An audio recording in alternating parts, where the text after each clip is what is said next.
السلام علیکم ورحمۃ اللہ وبرکاتہ۔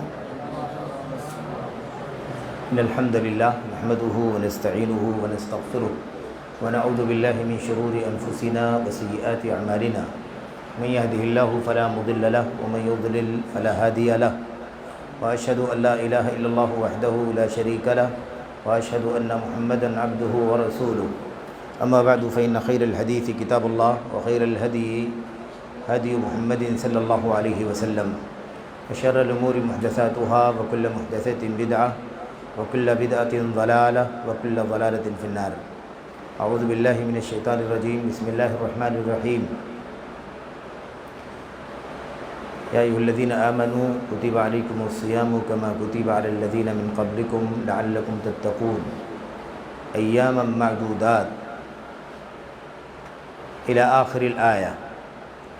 وقال النبی صلی اللہ علیہ وسلم او قالت عائشة رضی اللہ تعالی عنہا عن النبی صلی اللہ علیہ وسلم ان النبی علیہ الصلاۃ والسلام یجتہد فی رمضان ما لا یجتہد فی غیرہ وفی العاشر الاخیر من رمضان یجتہد ما لا یجتہد فی غیرہ، رواہ الامام مسلم۔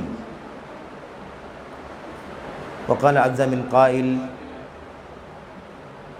من عادى لي وليا فقد آذنته بالحرب لا شيء أحب إلي مما افترضته عليه ولا يزال عبدي يتقرب إلي بالنوافل حتى أحبه إلى آخر الحديث۔ مسجد اہل حدیث دوستی کے احباب، بزرگوں، نوجوان دوستوں، قابل احترام ماؤں اور بہنوں، عزیز بچوں، آج کی یہ شب ماہ رمضان کی 27ویں شب ہے، اور اس میں اللہ تعالیٰ کی ذات سے امید ہے، زیادہ امید ہے کہ یہ قدر کی رات ہو سکتی ہے۔ یقینی طور پر تو ہم نہیں کہہ سکتے، لیکن بعض روایات سے اتنا ضرور معلوم ہوتا ہے کہ اس رات کے بارے میں امید زیادہ لگائی جا سکتی ہے، ورنہ اللہ تبارک و تعالیٰ کا یہ فضل ہے، اس کا انعام ہے کہ اللہ تعالیٰ نے اس رات کی تعیین اور اس کی پہچان امت سے اٹھا لی ہے۔ یہ بھی اللہ تبارک و تعالیٰ کا انعام ہے، اللہ تعالیٰ کا احسان ہے، کیونکہ اگر رات طے ہو جاتی تو ہم صرف اسی رات میں عبادت کرتے، بقیہ راتوں میں عبادت نہیں کرتے، سو کر کے گزارتے، اپنے کام کاج میں مشغول رہتے، اور اس طرح کے جو حالات ہیں اس میں تو ہم مارکیٹ میں رہتے، شاپنگ کرتے، عید کی تیاریاں کر رہے ہوتے، جیسا کہ حالات ہیں۔ تو یہ اللہ تعالیٰ کا انعام ہے، اللہ تعالیٰ کا فضل ہے کہ اللہ تعالیٰ نے اس امت سے قدر کی رات کی تعیین اٹھا لی ہے۔ اللہ کے نبی صلی اللہ علیہ وسلم سے وہ رات بھلا دی گئی، اور اللہ کے نبی نے فرمایا کہ اس میں بھی انشاءاللہ امید ہے اللہ کی ذات سے کہ تمہارے لیے خیر ہے، اور وہ خیر یہی ہے کہ ایک رات 5 طاق راتوں کی عبادت کریں گے ہم، ایک رات تو قدر کی رات حتمی طور پر ہے، اس عبادت سے 1000 مہینوں سے زیادہ عبادت کی فضیلت ہمیں ملے گی انشاءاللہ تبارک و تعالی۔ اور بقیہ جو 4 راتیں ہم عبادت کریں گے اس کا بھی گھنٹہ، منٹ، سیکنڈ اللہ تبارک و تعالیٰ نیکیوں میں لکھے گا، اور ہر نیکی کا ثواب کم سے کم الحسنۃ بعشر امثالها، ایک نیکی کا بدلہ کم سے کم 10 گنا ہے، اور اللہ تبارک و تعالیٰ اسے 700 گنا تک پہنچاتا ہے، بلکہ اللہ تعالیٰ اخلاص، للہیت، تقوی، طہارت اور دل کا لگاؤ، دین سے محبت، عمل صالح کا جذبہ، ان تمام چیزوں کی وجہ سے کتنا بھی زیادہ بڑھا سکتا ہے اس کا درجہ، اس کی کوئی حد نہیں۔ واللہ واسع علیم، اللہ نے فرمایا کہ اللہ تعالیٰ بہت کشادہ ہے، اللہ کے خزانے میں کوئی کمی نہیں ہے، جتنا دینا چاہے وہ دے سکتا ہے۔ تو بہرحال یہ اللہ تعالیٰ کا انعام ہے، اس کا احسان ہے کہ ہم اس رات میں جاگ رہے ہیں، عبادات میں مشغول ہیں۔ اور ایک مرتبہ ایسے ہی ہوا تھا کہ اللہ کے نبی صلی اللہ علیہ وسلم کے صحابہ نے آپ سے آ کر کے کہا کہ اللہ کے نبی، ہم لوگ چاہتے ہیں کہ ہم لوگوں کو اور نماز پڑھائیے، ہم لوگ چاہتے ہیں کہ آپ ہمیں مزید اور نماز پڑھائیے قیام اللیل، تو اللہ کے نبی علیہ السلام نے فرمایا نہیں، مجھے ڈر ہے کہ تم پر یہ فرض نہ ہو جائے۔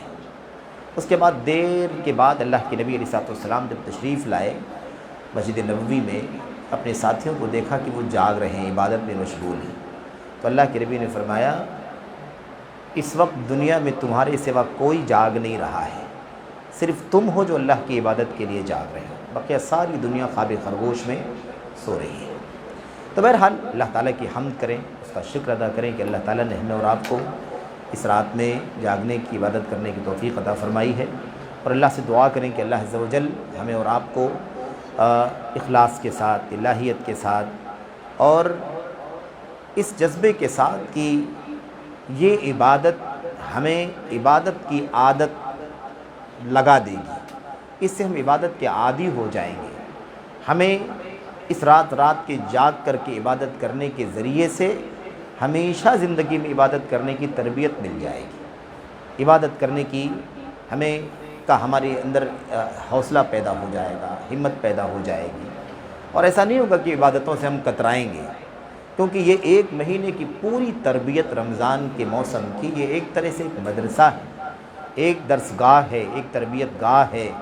انسان پورے ایک مہینے روزہ رکھتا ہے، اور فرض نمازوں کے علاوہ، پہلے اور بعد کی سنتوں کے علاوہ خصوصی طور پر 1 گھنٹہ، سوا گھنٹہ، کم سے کم 1.5 گھنٹہ یا اس سے بھی زیادہ کچھ لوگ کھڑے ہو کر کے ہم الحمدللہ قیام اللیل کرتے ہیں۔ میرے بھائیوں، جو آدمی فرض کی پابندی نہیں کر پاتا ہے، اس ایک مہینے میں فرائض کے سوا 1 گھنٹے 8 رکعت کے لیے کھڑے ہو کر کے نماز پڑھتا ہے، اور پوری دل جمعی کے ساتھ، پوری ہمت کے ساتھ پڑھتا ہے، تو یہ بہت بڑی نعمت ہے کہ اس سے ہم عبادت کی تربیت پا رہے ہیں جس کے لیے ہمیں پیدا کیا گیا ہے۔ ہماری زندگی کا جتنا بھی کام ہے، سارے کام ایک سپورٹیو کام ہے، اصل جو کام ہے جس کے لیے ہم پیدا ہوئے ہیں وہ عبادت کا کام ہے۔ اور رمضان ایک ایسا موسم ہے کہ اس موسم کے اندر روزہ ہے، قیام اللیل ہے، اس کے اندر اعتکاف ہے، اس کے اندر صدقہ خیرات کرنے کی عبادت ہے، اس کے اندر قرآن کی تلاوت ہے، کیونکہ یہ قرآن کریم کے نزول کا مہینہ ہے، اور یہی ان راتوں میں سے ایک رات ہے جس میں قرآن کریم اترا ہے۔ ایسے ہی اس کے اندر عمرے کی خاص فضیلت آئی ہوئی ہے کہ ماہ رمضان میں عمرہ کرنا ایسے ہے جیسے کوئی حج کرے، یعنی انسان کے اوپر جو مال وغیرہ کی شرطوں کے بعد جو حج فرض ہوتا ہے، وہ فرض تو نہیں ختم ہوگا، لیکن اجر و ثواب کے اعتبار سے ایسے ثواب ملے گا جیسے حج کا ثواب ملتا ہے۔ اور صحیح بخاری ہی کی ایک دوسری روایت میں اللہ کے نبی نے فرمایا کہ ماہ رمضان کا عمرہ میرے ساتھ میں حج کرنے کے برابر ہے۔ تو اللہ کے نبی کے ساتھ حج کرنے کی تو الگ ہی سا عادت ہے میرے بھائی۔ تو آپ دیکھیے کہ اس سے ایک بات سمجھ میں آتی ہے کہ ساتھ کتنا معنی رکھتا ہے۔ اب اللہ کے نبی کے ساتھ کی تو بات ہی الگ ہے۔ وہ صحابہ جن لوگوں نے ایک بار دیکھ لیا، آدمی قیامت تک سر ٹیک کر زمین میں پڑا رہے ہو، صحابہ کا درجہ نہیں پا سکتا ہے۔ ادنیٰ صحابی جس نے ایک نظر اللہ کے نبی کو دیکھا ہے، تو ساتھ کا بہت بڑا مقام ہوتا ہے۔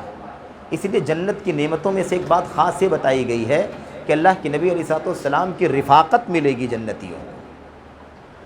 تو یہ جنت سے بھی، جنت میں کی نعمت کے اندر بھی ایک بلندی کی نعمت ہے جو اللہ تبارک و تعالیٰ عطا فرمائے گا۔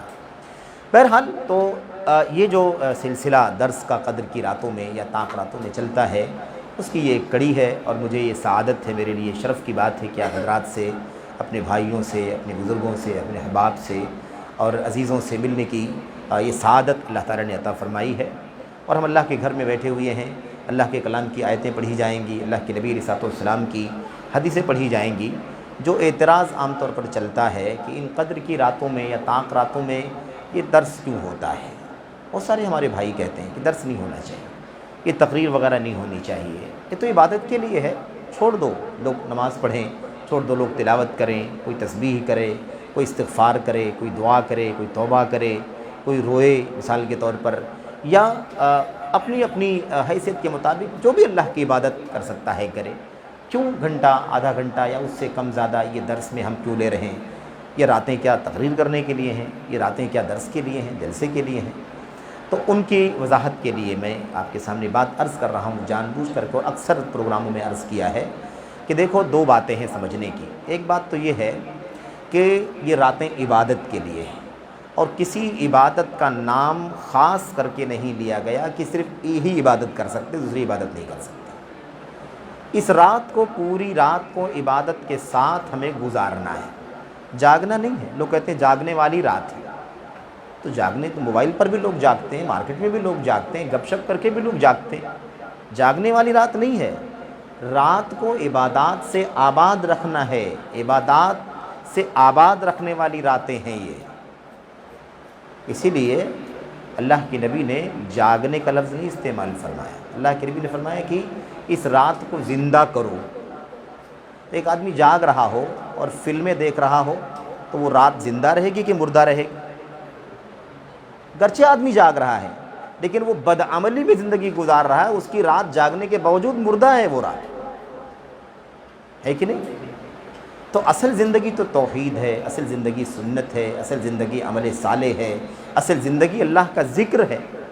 تو راتوں کو زندہ کرنا ہے, یعنی عبادات کے ذریعے سے ان راتوں کو آباد کرنا ہے. مسلمان جاگیں, مرد جاگیں, عورتیں جاگیں, بچے جاگیں, بوڑھے, سارے لوگ جاگیں, اللہ کی عبادت میں مشغول رہیں. وہ رات جس کو 1000 مہینے سے زیادہ افضل قرار دیا گیا ہے, 1000 مہینے سے زیادہ کا ثواب ملے گا, 1000 مہینے کی عبادت سے بڑھ کر کے ثواب ملے گا. ظاہر ہے کہ اتنی بڑی فضیلت ایسے ہی ٹائم پاس کر کے تو نہیں اس کی فضیلت مل جائے گی. تو اس لیے بہت اہم چیز ہے. تو خاص بات یہ ہے کہ کوئی عبادت تعین کے ساتھ ہمیں بتلائی نہیں گئی کہ آپ خالی نماز پڑھیں گے, کچھ اور نہیں کریں گے, آپ سبحان اللہ الحمدللہ کا ذکر کریں گے, اللہ کو یاد کریں گے, کچھ اور نہیں کریں گے. ایسی کوئی بات نہیں بتائی گئی. عبادات کے ذریعے سے اس کو کیا کرنا ہے؟ آباد کرنا ہے. اور علم کا حصول ایک اعلیٰ عبادت ہے. قرآن کا علم حاصل کرنا, سنت کا علم حاصل کرنا, یہ کیا ہے؟ یہ عبادت کی اعلیٰ ترین قسم ہے. تو رات میں اگر ہم 5 گھنٹے کی رات اگر ہم کو ملتی ہے, مثال کے طور پر فار ایگزامپل 5 گھنٹے کی رات ملتی ہے, تو 5 گھنٹے کی رات میں اگر ہم نے 1 گھنٹہ نماز کے لیے, 1 گھنٹہ ذکر و اذکار کے لیے, توبہ استغفار کرنے کے لیے, 1 گھنٹہ تلاوت کرنے کے لیے, 1 گھنٹہ اللہ تبارک و تعالیٰ سے راز و نیاز کرنے کے لیے, مناجات کرنے کے لیے کر لیا, تو اگر ہم نے 1 گھنٹہ قرآن کی آیتوں کو پڑھ کر کے اس کی تفسیر, اس کی تشریح, اس کا معنی, اس میں کیا اللہ بیان کرنا چاہتا ہے, کیا پیغام ہم کو دینا چاہتا ہے, اللہ کے نبی صلی اللہ علیہ وسلم کی حدیثیں پڑھنا, اس کے معانی کو سمجھنا, اس کی تشریح کو سمجھنا, اس میں اللہ کے نبی صلی اللہ علیہ وسلم امت کو کیا سبق دے رہے ہیں, کیا تربیت ہم کو ملتی, اس میں 1 گھنٹہ لگانا 4-5 عبادتوں میں سے ایک عبادت اس کو بھی بنا لینے میں کوئی حرج کی بات نہیں. 1/5 نماز ہے, 1/5 دعا ہے, 1/5 یہ ہے, 1/5 یہ, 1/5 کیا ہے؟ یہ ہے قرآن اور حدیث کا کی تربیت. ادھر ادھر کی باتیں تو ایسے بھی کرنا جائز نہیں ہے, لیکن یہ راتیں خاص طور پر خالص اللہ کے کلام کی آیات کو سمجھنا, اللہ کے نبی کی حدیثوں کو سمجھنا. تو قرآن سے, حدیث سے تذکیر اور نصیحت کرنا, یہ بھی علم کا یہ علم ہے, اور علم ایک بہت بڑی عبادت ہے. اور کتاب و سنت کا علم حاصل کرنا یہ ساری نفلی عبادتوں سے زیادہ افضل ہے. ایک آدمی کھڑے ہو کر کے نوافل پڑھ رہا ہے اور ایک آدمی حدیث کا علم حاصل کر رہا ہے, کون افضل ہے؟ حدیث کا علم حاصل کرنے والا افضل ہے. ایک آدمی نوافل پڑھ رہا ہے اور ایک آدمی اللہ کے کلام کی آیات کی تفسیر کو سمجھنے کے لیے ابن کثیر کھول کر کے بیٹھا ہے, قرطبی کھول کر کے بیٹھا ہے, تفسیر طبری کھول کر کے بیٹھا ہے, تفاسیر سمجھ, اللہ کے کلام کی آیتوں کا معنی کیا ہے وہ جاننا چاہتا ہے. تو علم, شریعت کا علم حاصل کرنا نفلی عبادت سے افضل ہے. تو یہ ایک عام بات ہے. اچھا, پھر ہمارا جو سماج ہے, لوگ کہتے ہیں کہ بھائی اللہ کے نبی کے زمانے میں صحابہ کرام کو اللہ کے نبی کا درس دیتے تھے ان راتوں میں, کیا تقریر کرتے تھے, خطاب کرتے تھے؟ نہیں کرتے تھے, تو ہم بھی نہیں کر سکتے. ٹھیک ہے, ہمیں یہ دیکھنا ہے کہ کیا وہ سماج ویسے ہی تھا جیسے یہ سماج ہے؟ گلی گلی میں قبر ہیں, گلی گلی میں مزار ہیں, بدعات ہیں, خرافات ہیں, گمراہیاں ہیں, بدعملیاں ہیں, کبیرہ گناہ, صغیرہ گناہ, اللہ کا حق پامال ہو رہا ہے, بندوں کا حق پامال ہو رہا ہے, کتنی مخالفتیں دین کی, شریعت کی چلتی ہیں.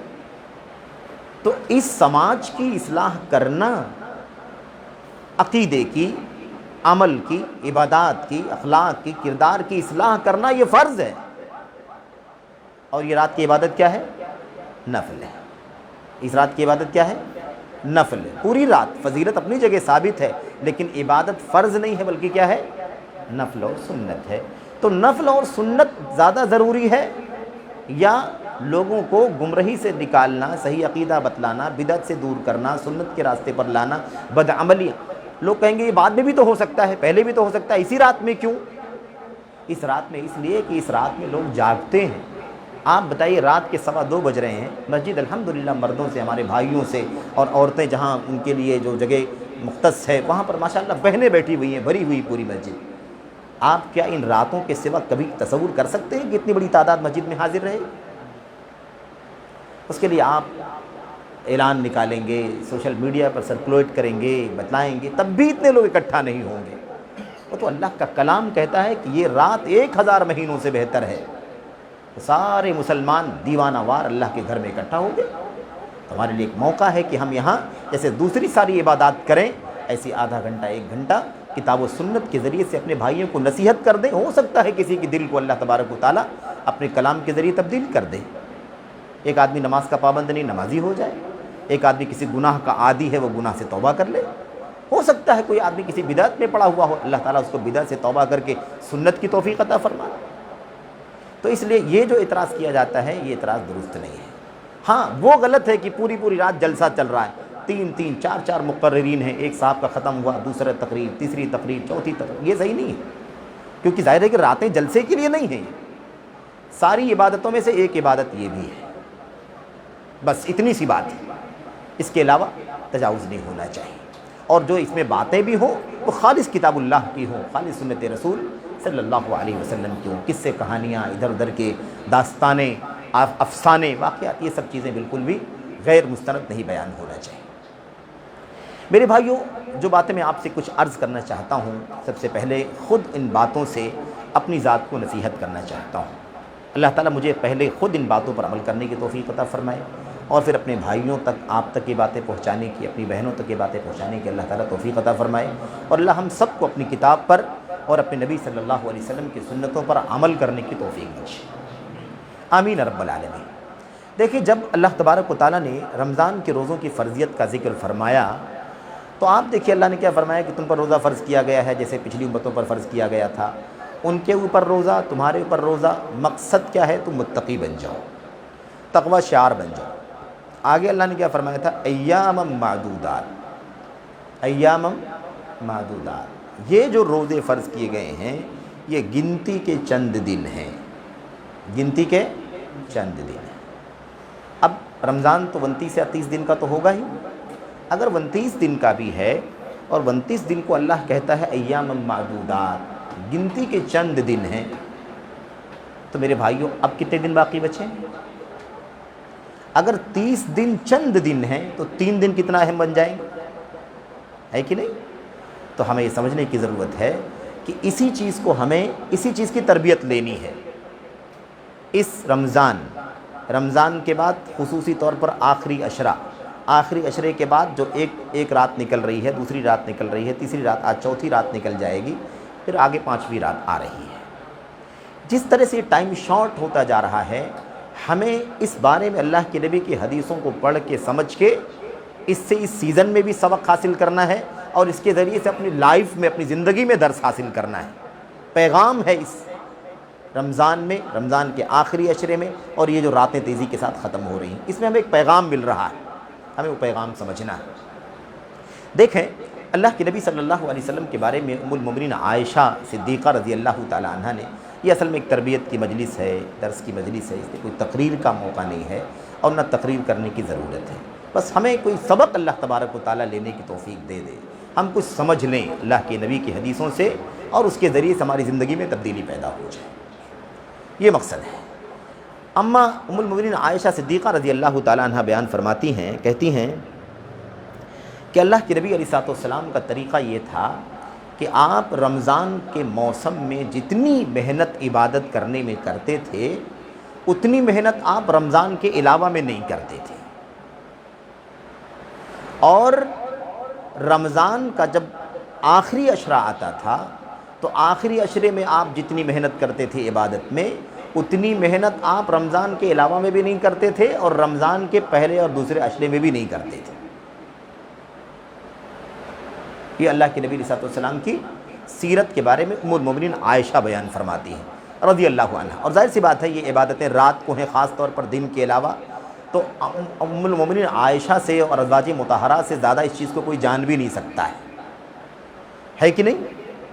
اسی لیے آپ دیکھیے کہ ما کان یزید فی رمضان ولا فی غیرہ، رمضان غیر رمضان میں اللہ کے نبی صلی اللہ علیہ وسلم قیام اللیل، صلاۃ اللیل، تہجد، تراویح جو بھی آپ کہہ لیں، رمضان میں غیر رمضان میں کبھی بھی آپ 11 سے زیادہ نہیں پڑھتے تھے۔ یہ کس نے بیان کیا ہے؟ ام المومنین عائشہ نے بیان کیا ہے۔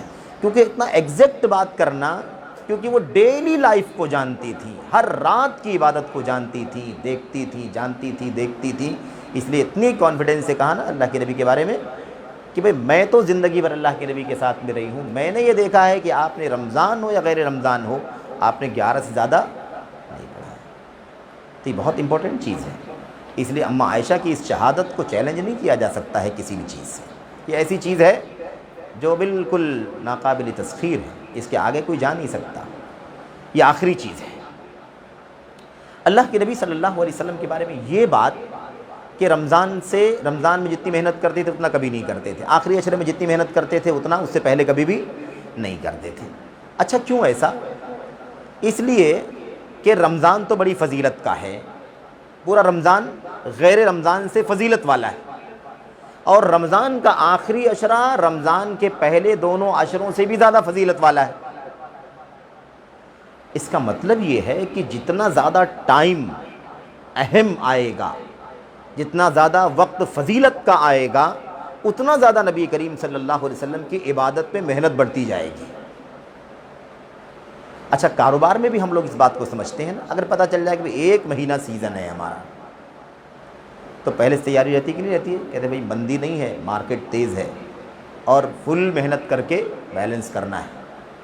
آدمی لگا رہتا ہے صبح شام، آدمی نیند کم لیتا ہے، آدمی کھانا کم کھاتا ہے، آدمی آرام کم کرتا ہے، کیوں؟ اس لیے کہ موسم ہے، بہت چانس کا ٹائم ہے، اس لیے اس کو ضائع نہیں کرنا ہے۔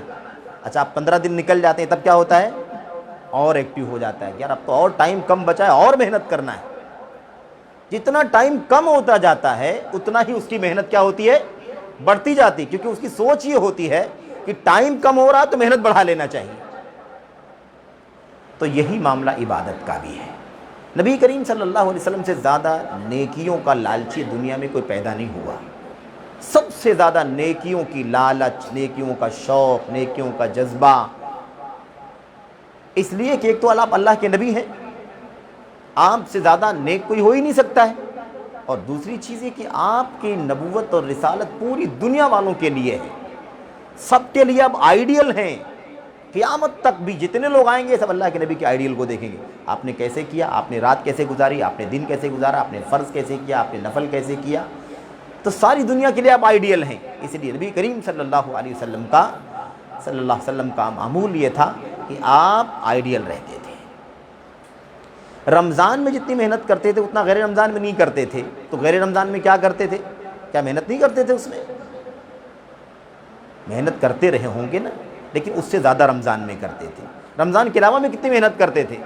ہم لوگ حدیثیں پڑھ چکے ہیں، تتورم قدمہ، اتنی محنت کرتے تھے، لمبی لمبی عبادت کرتے تھے، قیام کرتے تھے رمضان کے علاوہ میں، عام حالات میں کہ آپ کے پیروں میں سوجن آ جایا کرتی تھی۔ صحابہ کہتے تھے اللہ کے نبی آپ کو اتنی محنت کرنے کی کیا ضرورت ہے، آپ کے تو سارے گناہوں کو اللہ نے پہلے سے ہی معاف کر دیا ہے۔ تو اللہ کے نبی کہتے تھے کیا مجھے اللہ تبارک و تعالیٰ کا شکر نہیں ادا کرنا چاہیے؟ اگر اللہ نے معاف کر دیا تب تو اور زیادہ ذمہ داری بڑھ گئی ہے، شکریہ اللہ تعالیٰ کا کیسے ادا کریں کہ اللہ نے سب معاف فرما دیا ہے۔ تو وہ نبی جو عام حالات میں اتنی عبادت کرتا تھا کہ پیروں میں سوجن آ جاتی تھی، وہ رمضان میں اتنی محنت کرتا تھا جتنی پہلے نہیں کرتا تھا۔ تو آپ سوچیے کتنی محنت رمضان میں کرتے رہے ہوں گے اللہ کے نبی صلی اللہ علیہ وسلم۔ اور آخری عشرے میں اماں عائشہ کہتی ہیں کہ آخری عشرہ جب لگتا تھا تو آپ اس میں اتنی زیادہ عبادت پہ محنت کرتے تھے جتنا بقیہ 2 عشرے میں بھی نہیں کرتے تھے۔ یعنی عبادت میں محنت کی آخری مثال، سب سے اعلیٰ مثال اگر آپ کو مل سکتی ہے تو آخری عشرے میں مل سکتی ہے۔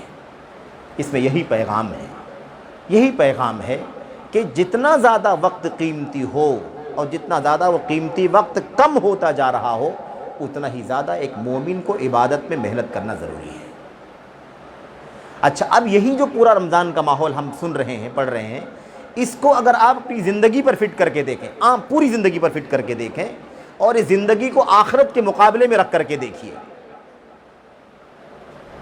1 مہینہ 11 مہینے سے کے مقابلے میں بہت شارٹ ہے کہ نہیں؟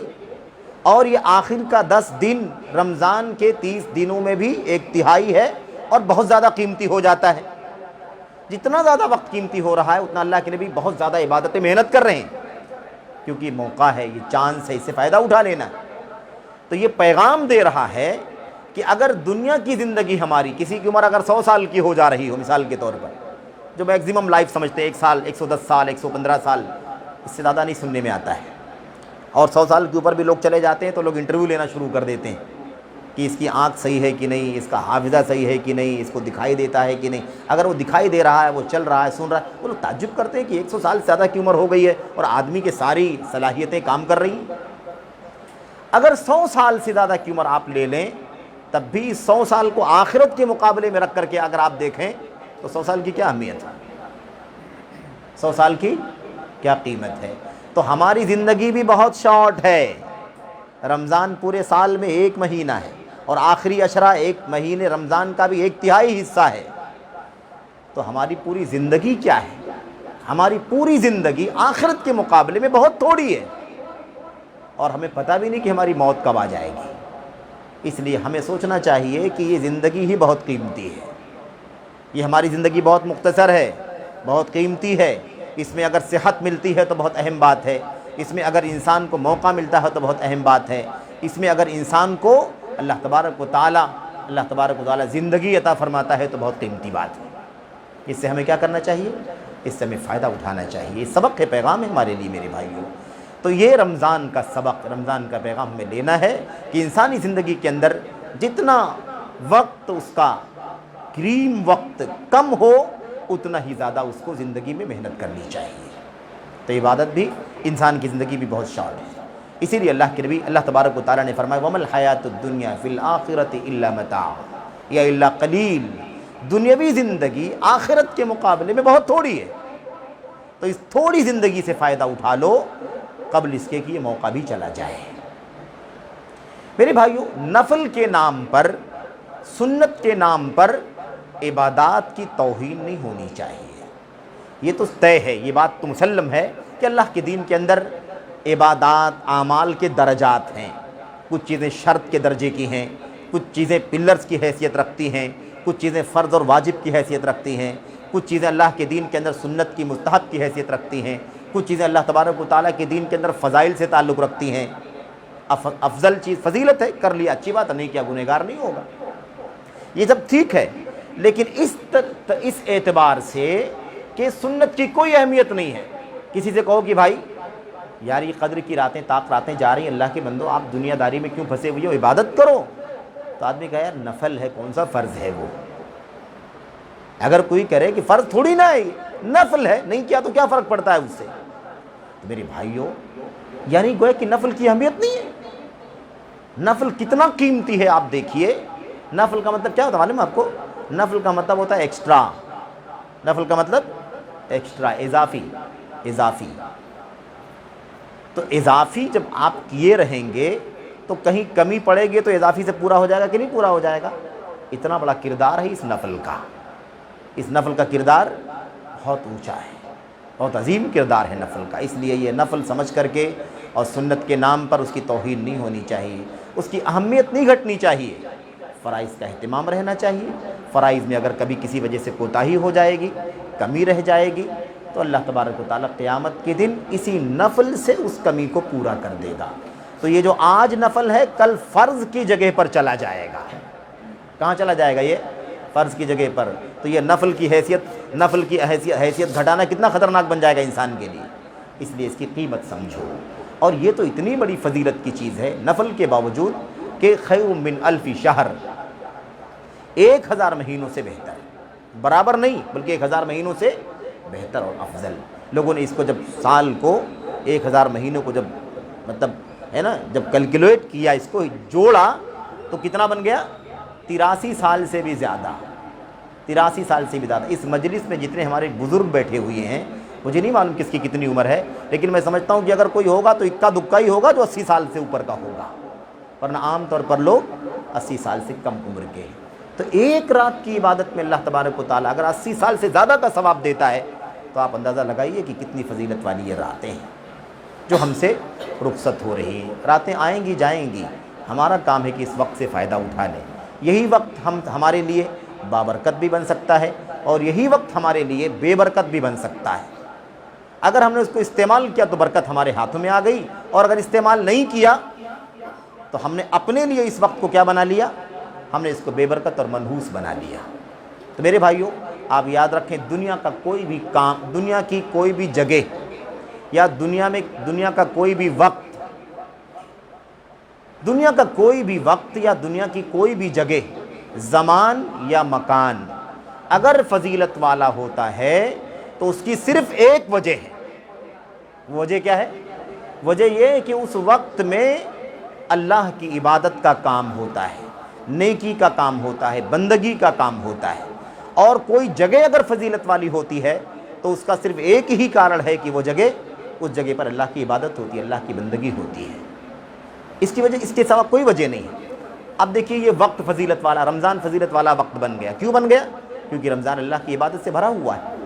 صیام ہے، قیام ہے، قرآن کی تلاوت ہے، صدقہ ہے، انفاق ہے، اعتکاف ہے کہ نہیں؟ ساری عبادتیں بھری ہوئی ہیں، اس لیے پورا رمضان کا مہینہ بابرکت ہو گیا کہ نہیں ہو گیا؟ یہی چیز دوسرے مہینے میں کیوں نہیں ہے؟ کیونکہ دوسرے مہینے میں اتنی عبادتیں ہیں ہی نہیں۔ یہ جگہ فضیلت والی ہے کہ جہاں بیٹھے ہوئے ہیں ہم لوگ، اس کی کیا وجہ ہے؟ یہ جب تک عبادت کے لیے خاص نہیں کیا گیا تھا اس جگہ کو، تب تک یہ نارمل جگہ تھی، گاڑی پارک ہو رہی تھی، لوگ آ رہے تھے، جا رہے تھے، گپ شپ کر رہے تھے۔ جیسے ہی اس جگہ کو ہم نے عبادت کے لیے خاص کیا، فوراً اس جگہ کی اہمیت اور فضیلت کیا ہو گئی؟ بلند ہو گئی۔ تو کسی بھی زمان یا مکان کی فضیلت کی ایک ہی وجہ ہے کہ وہ جگہ یا وہ زمان، اس میں اللہ کی عبادت ہو رہی ہے، اللہ کی بندگی ہو رہی ہے، اللہ تبارک و تعالیٰ کو یاد کیا جا رہا ہے، اللہ کی کتاب کو پڑھا جا رہا ہے، نماز ہو رہی ہے مثال کے طور پر، اسی لیے کسی بھی زمان مکان کی فضیلت ہو رہی ہے۔ تو اب یہ وقت جہاں جو وقت چل رہا ہے اور یہ جگہ جہاں ہم بیٹھے ہوئے ہیں، یہ زمان مکان دونوں فضیلت کا ہے۔ ہم کو چاہیے کہ اس سے فائدہ اٹھا لیں، اسے فائدہ اٹھا لیں۔ اللہ کے نبی صلی اللہ علیہ وسلم کی وہ حدیث جو حدیث قدسی ہے، اللہ کے نبی اللہ تبارک و تعالیٰ سے روایت کرتے ہیں کہ اللہ تبارک و تعالیٰ فرماتا ہے کہ جو میرے ولی سے دشمنی کرے گا میں اس سے اعلان جنگ کرتا ہوں۔ ولایت والی حدیث ہے، میرے ولی سے جو دشمنی کرے گا میں اس سے اعلان جنگ کرتا ہوں۔ اس میں آگے کیا ہے؟ اس میں یہ ہے کہ میرا بندہ جس چیز سے سب سے زیادہ میرے قریب آ سکتا ہے وہ میری وہ عبادتیں ہیں جس کو میں نے اس پر فرض کیا ہے۔ یعنی فرض والی عبادتیں اللہ تبارک و تعالیٰ سے بندے کو قریب کرنے کا سب سے بڑا ذریعہ ہے۔ اللہ تعالیٰ سے قریب ہونے کا، اللہ کی محبت پانے کا سب سے بڑا ذریعہ ہے۔ اور پھر فرض نمازوں یا فرض روزوں یا فرض عبادات کی پابندی کرنے کے بعد آدمی جب نوافل کا اہتمام کرے گا، نفل روزے رکھے گا، نفل نمازیں پڑھے گا، ہے نا، اور ایسے ہی نفلی صدقات کرے گا، نفلی عمرے کرے گا، نفلی حج کرے گا، مثال کے طور پر جتنے بھی نفل کام ہیں وہ سب کرتا رہے گا۔ اللہ تبارک و تعالیٰ، اللہ کے نبی فرماتے ہیں کہ اللہ فرماتا ہے کہ میں اس سے محبت کرنے لگتا ہوں۔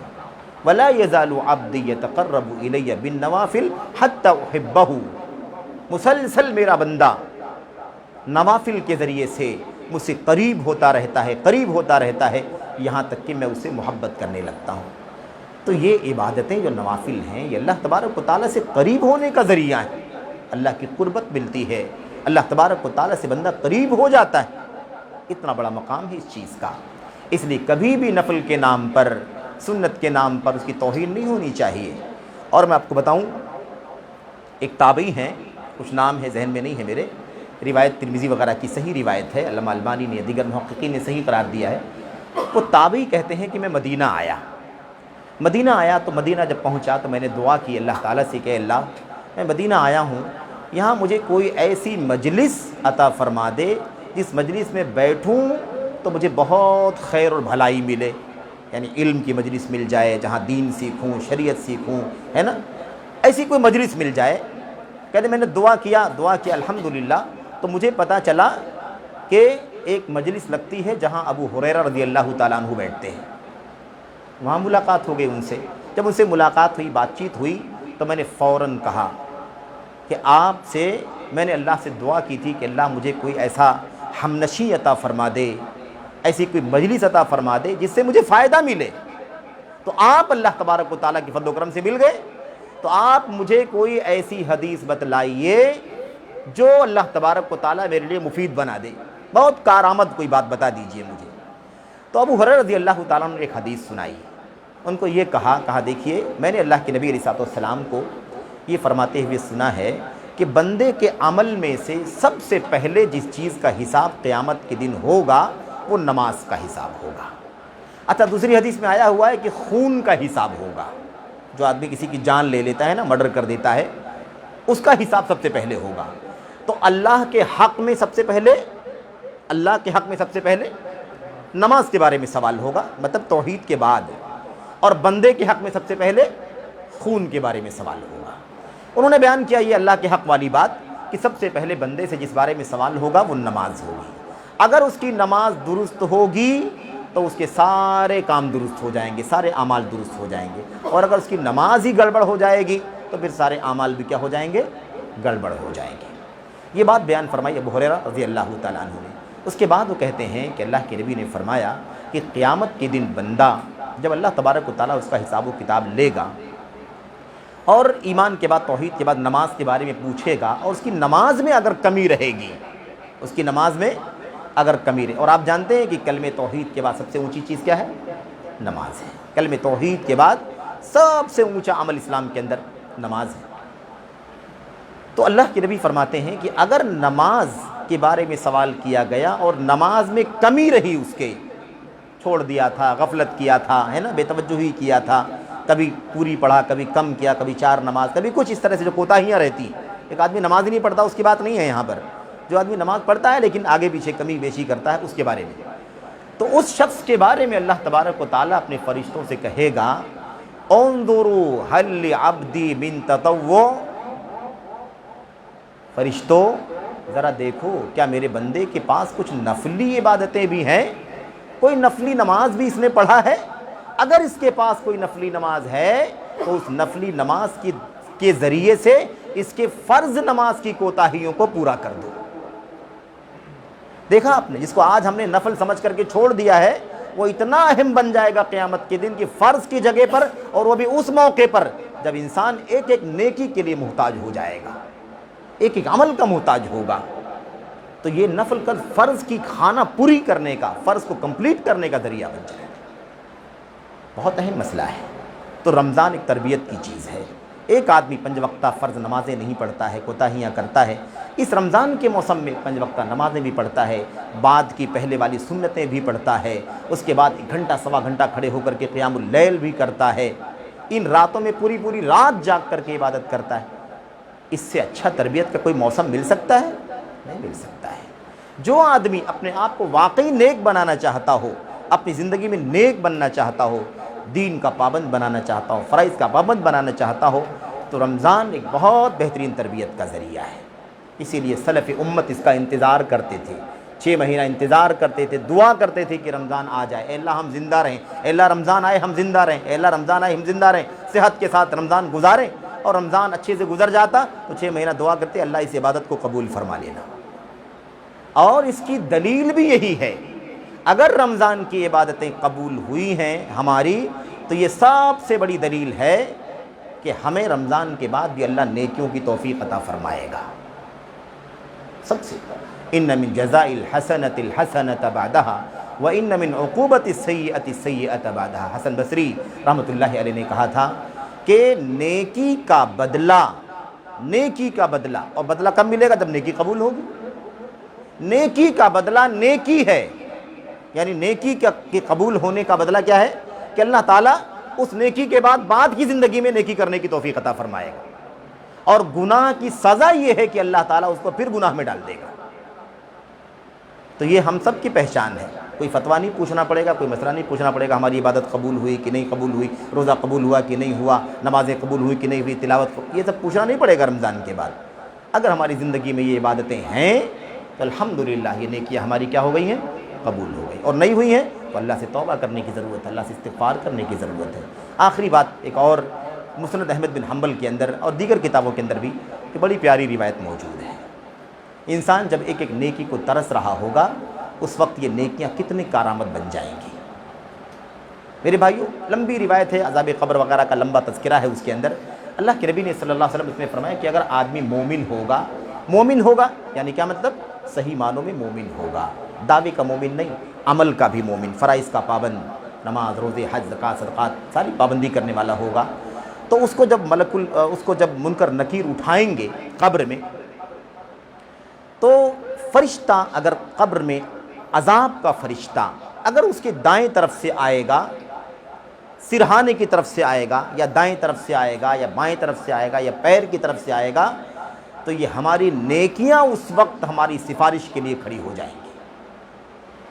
اللہ کے نبی نے فرمایا کہ اگر مومن ہے، پکا نمازی، روزے دار، زکوٰۃ دینے والا اور دیگر ساری نیکیاں کرنے والا مسلمان، صحیح معنوں میں مسلمان ہے، تو یہ عبادتیں کل فرشتہ عذاب دینے والے عذاب کے فرشتے کے سامنے ڈیفنس کرنے کے لیے کھڑی ہو جائیں گی۔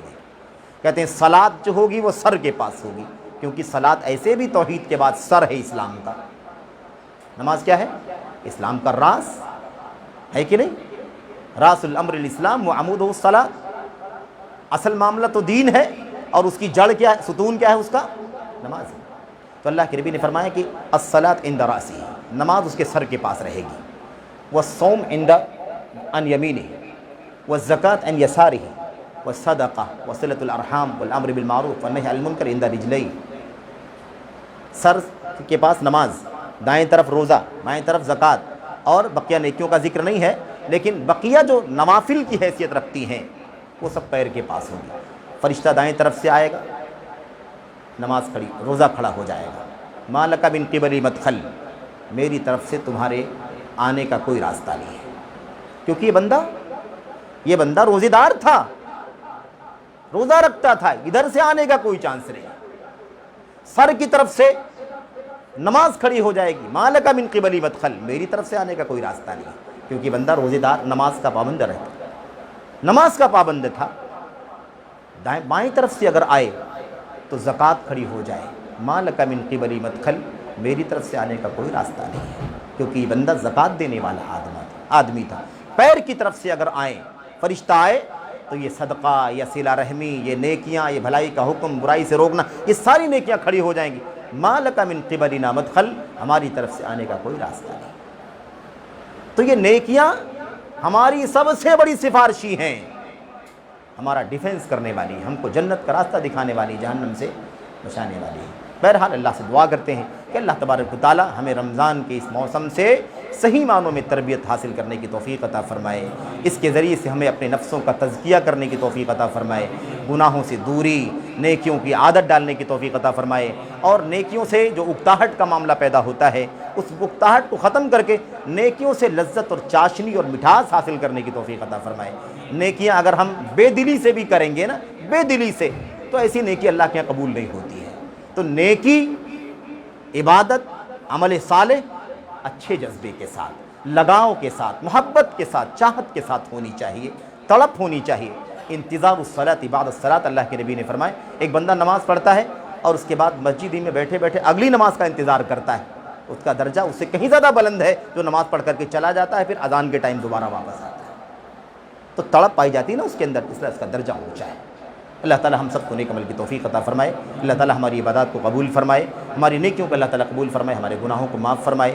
اللہ تبارک و تعالی تو نہ جانے کتنوں کو رمضان کی ہر رات میں، ہر دن میں، نہ جانے کتنوں کی گردنوں کو جہنم سے آزاد کرتا ہے۔ اللہ دعا ہے کہ ہم سبوں کی گردنوں کو بھی جہنم سے آزاد فرما دے اور اپنے فضل و کرم سے ہم سب کو جنت الفردوس کا مستحق بنا دے۔ آمین رب العالمین، وصلی اللہ وسلم وبارک علی نبینا محمد وعلی آلہ وصحبہ اجمعین، والسلام علیکم ورحمۃ اللہ۔